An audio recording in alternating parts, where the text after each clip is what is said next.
a capstone project paper, and you use an image that you got off the web and you don't have the citation, and you're going to get hollered at. I don't know what the better word, well, another word would be. You don't want to do that, okay? And in fact, if you do that, and if it's a publishable paper, like your capstone becomes a publishable paper, you have to get copyright permission from the owner of the website to use that image. Okay, otherwise it's plagiarism, and you can't do that. So there are some rules about what you take off of the web. The web is not free.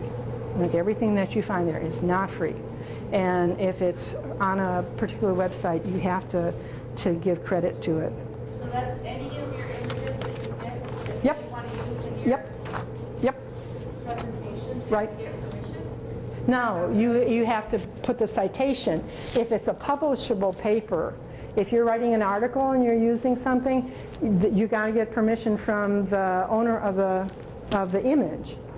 Okay, if you just can't take it and put it in your paper and then send it off to a nurse practitioner and have them publish it.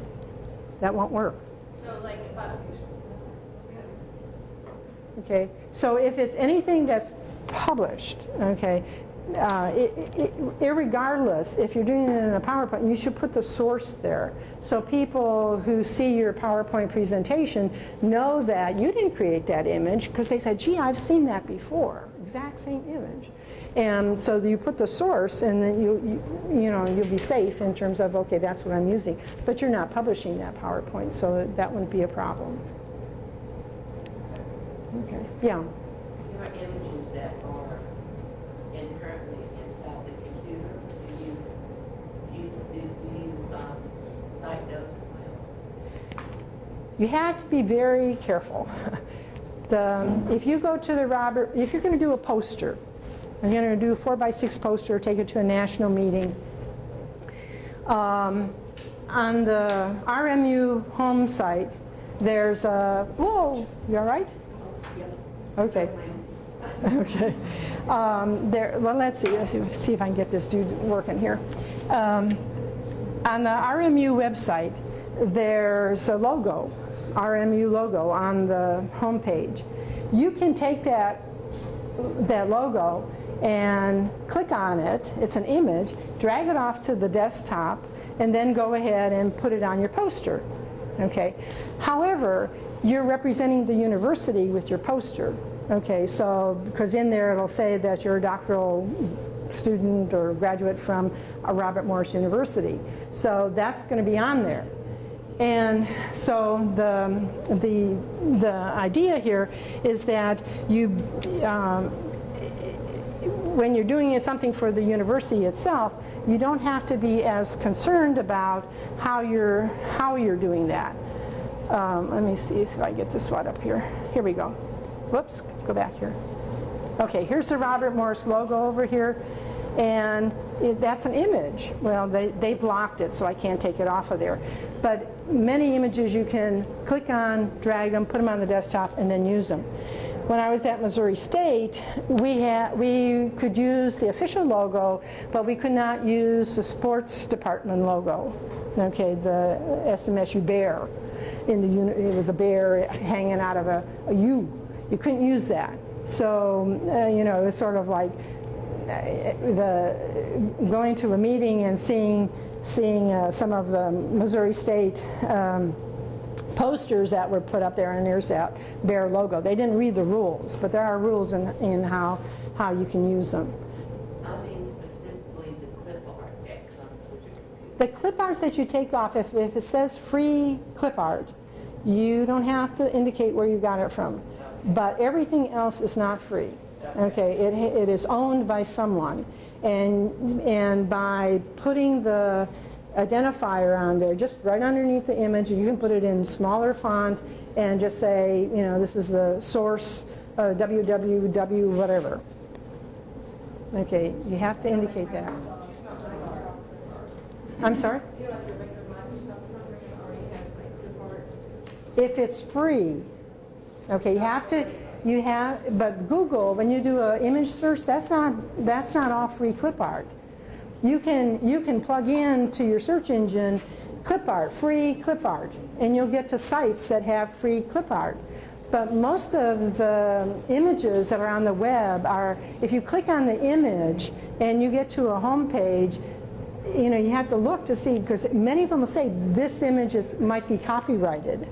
And if it's copyrighted, you can use it for your personal kinds of things, but you can't use it in a publication without permission.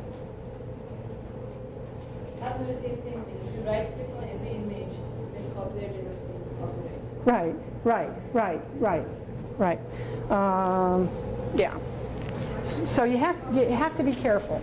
You have to be careful with that. Their image is very regulated. Yeah. Robert Morris has some interesting rules, Yeah. but I don't know if I can get to the Missouri State one. I could probably do.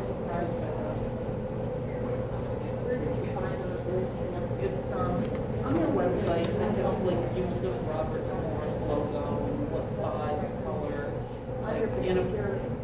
I just searched it on their website. But they give examples of appropriate and inappropriate use, color and size.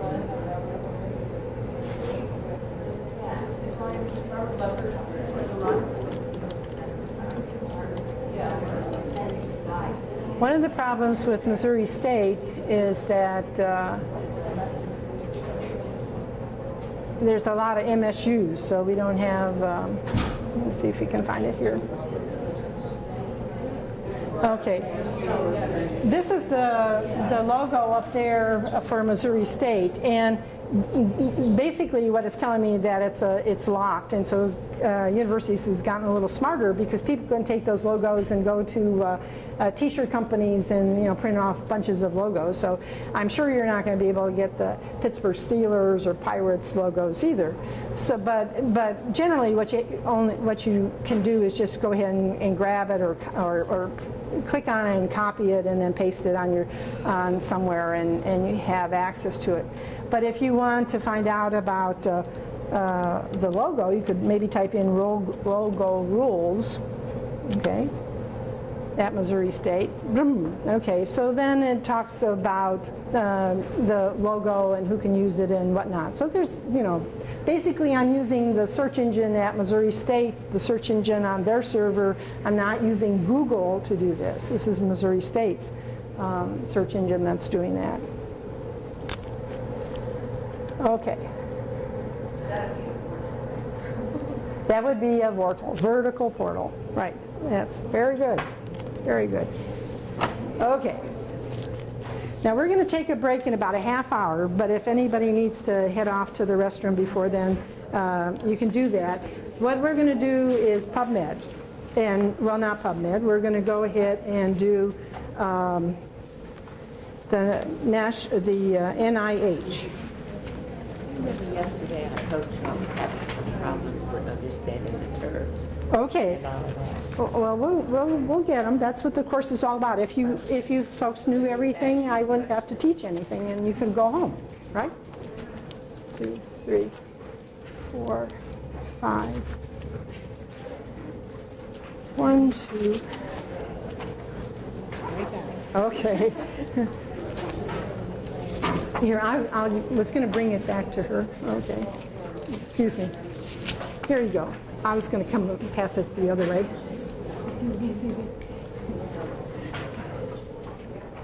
Okay.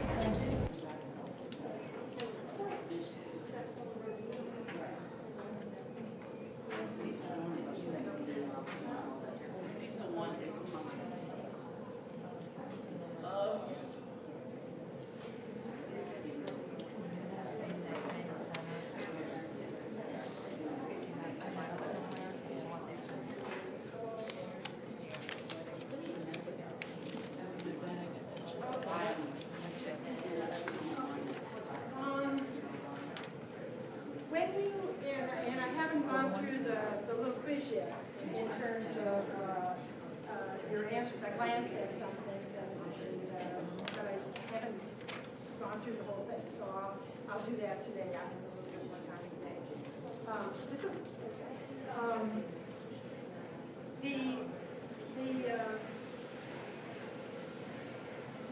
how many of you use PubMed as evidence-based practice database? Okay. When you use PubMed for evidence-based practice information, what limit do you put on your search?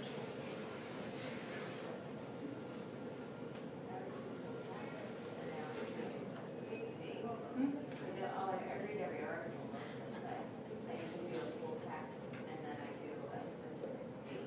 Okay. Like I'll look like 2008. Okay, but then you, what do you, you're searching, when you search PubMed, you're searching primarily research literature, right? Yeah. And is evidence-based practice guidelines going to be within the research literature? No. But there's a special way that you can find practice guidelines in PubMed. Okay. So you have to use the search strategy using what's called limits. Okay, so we'll look at that. That's going to be part. We'll go to about 9:30, we'll take a little break, and then we'll come back and kind of look at a little bit more of that. Well, like, say if I'm just kind of evaluating whether I should be prescribing a certain type of medication, or you want to look at spread monitor control, try a systematic review, I mean, come in to a place and look and see what the results are. Like, say we're treating you together. Right. You want to use that, well, if it's that feeling still, then you can take a look at it. That works good, because now you know, yes, there's these many studies that have shown that to be correct. Right. Except that when you're wanting to know about prescribing practices for vitamin D, low to vitamin D, you want to go to evidence-based practice sources because they have done the meta-analyses basically. And like, you can't use like maybe whatever last semester, we couldn't use like things like, and I thought you got the date, and I would look at some things, try to put it in source. Right. But if you can't, the research articles that are on PubMed are research articles that are not evidence-based practice. So you have, but you already have done some spanning of the research, and now you're interested in finding out a little bit more about what the guidelines are out there for you. There's a way to specifically find those articles in PubMed. Yeah. So I'll go ahead and Are we taking a break? No, we're not taking a break now. We're going to take a break at 9:30, so at 25 minutes, so if you guys can wait that long, and that would be fine. So what I have now is a new handout called Electronic Database Resources. And if anybody doesn't have it, just raise your hand. And there's a little bit of information about databases here in general, and then we're going to look specifically at the National Institutes of Health. Could you pass that? Thank you.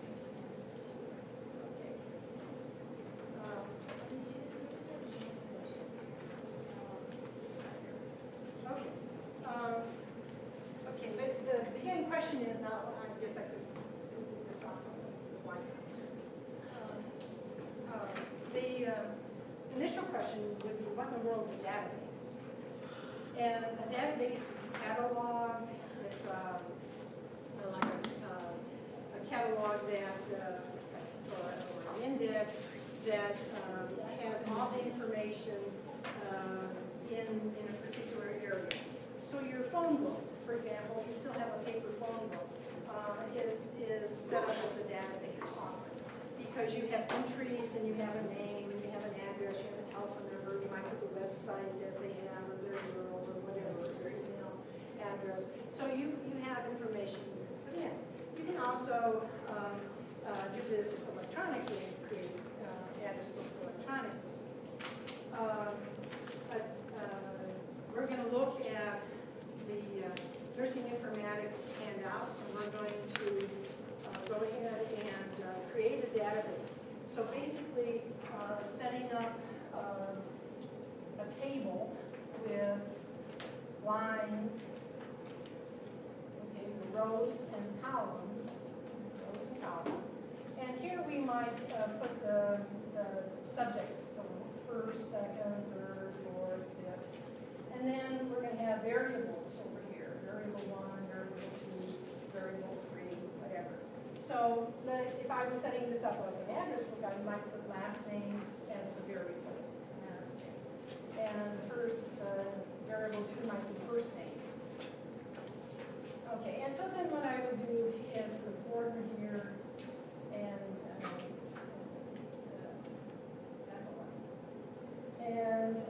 Smith and George. Okay, so I'm basically avoiding this. I'm going to have an address and whatever else I want. So basically, I'm setting up a way to get information. And if I'm using a database program on my computer, I'm probably using something like Microsoft Access. Microsoft Access is a very nice, popular database.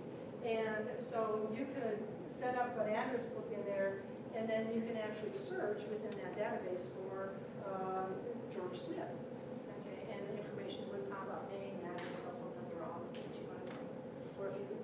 Or if you're into breeding puppies, and you want to keep track of the puppies, and the parents of the puppies, and who bought the puppies, and all those kinds of things, you can do a database like that. Those are called relational databases, where you could go ahead and search for particular variables, or you could search for a certain person or entry that you've made. So basically, in our what we're going to do on Wednesday is actually set up a database for our nursing informatics survey.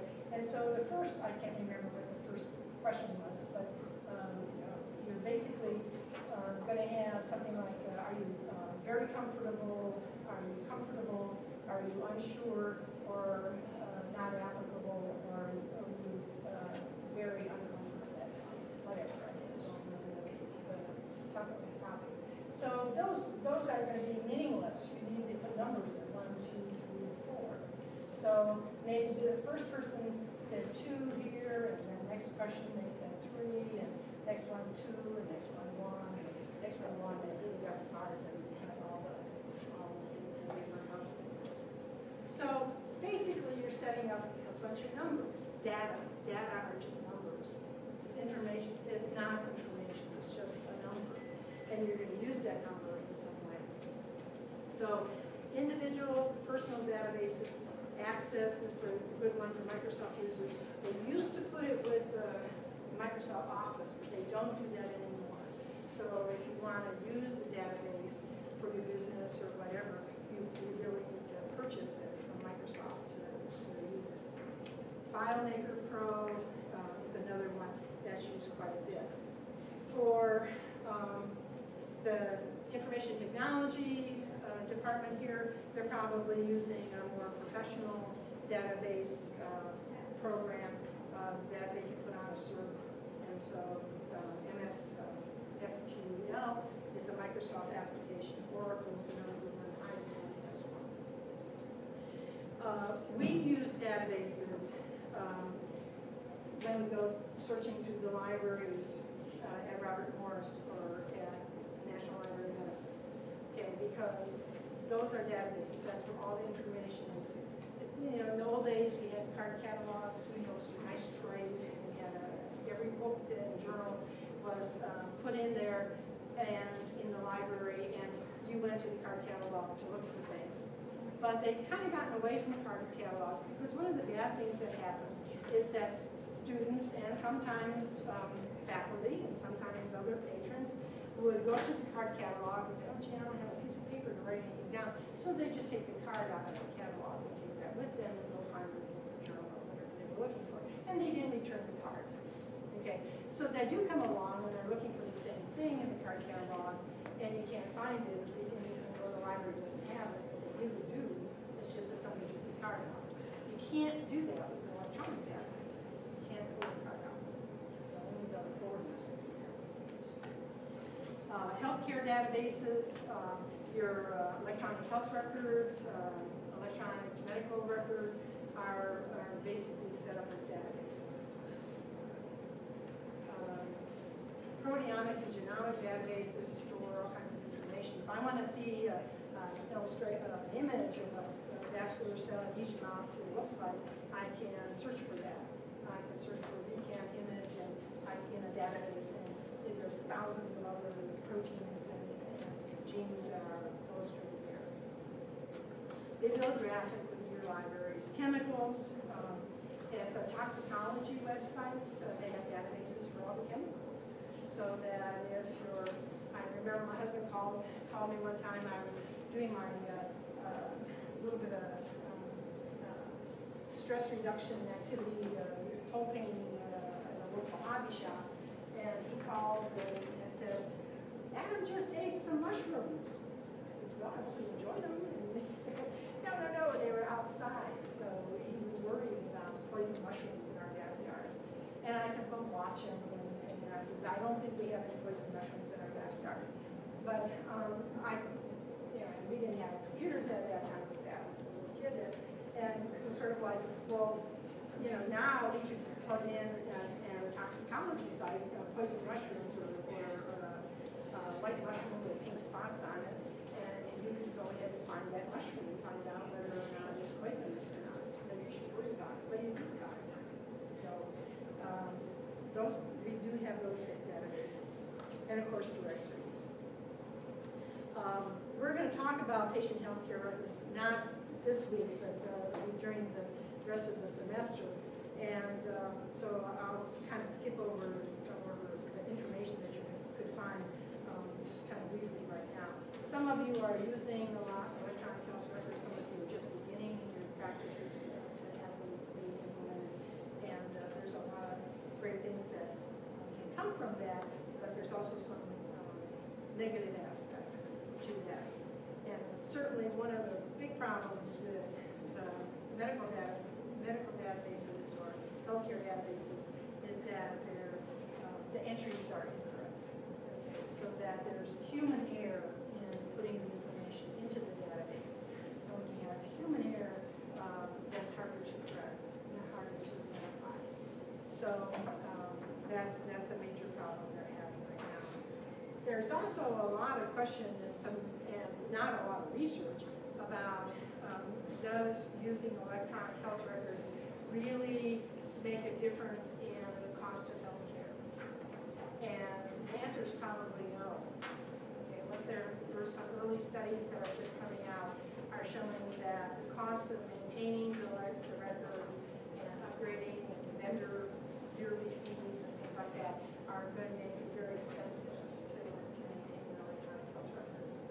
But one has to weigh the expense and the limitations with the benefits. And that's something we'll have a discussion about later in the semester. You have databases at Robert Morris. You have access to about 100 different databases. But Robert Morris pays a fee to EBSCO to go ahead and use their database. They may pay a fee to health. They have CINL on there as well, and they, because if you as an individual go to the CINL homepage, it'll ask you for information, and you can't usually search very much by yourself, just as an individual. You have to go through a library or somebody who has a license to go ahead and help you use that site. National Library of Medicine is basically free. It's a public resource, and so usually they have access and you don't have to pay for it. The error that Robert Morris database listing is kind of an interesting one, and they have PubMed, okay, plus full text. Okay. And if you click on that, you'll get to PubMed. Okay. However, this is very confusing right here because PubMed has a program called PubMed Plus.